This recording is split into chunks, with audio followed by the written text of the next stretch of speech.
Echoes of Ash. Chapter 10. Rise from the Ash. The wasteland is a thief that takes everything. Deep within the jagged wreckage of the Undercity, a lone survivor lay buried in the suffocating dark. A heavy, rusted steel beam pinned the battered blue healer into the ash, a crushing weight meant to be his tomb. He was so incredibly weak. His body was broken, his lungs heavy with dust, and his strength entirely spent. It would have been so easy to just lay there and surrender. The encroaching dark was quiet, offering a final, peaceful rest from the agonizing pain. Every instinct in his shattered body told him to just close his eyes and let death take him. But no. He wouldn't do it. He refused to let his story end in the dirt. He had to get up. There were debts that needed to be repaid in blood.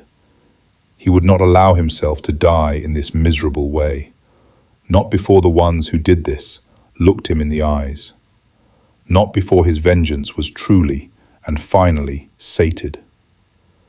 Driven by a pure, unbreakable will, the fire inside him roared back to life. Through blinding trauma, he dragged himself forward. Inch by agonizing inch, his muscles strained and shook as he physically crawled from beneath the twisted steel that tried to bury him.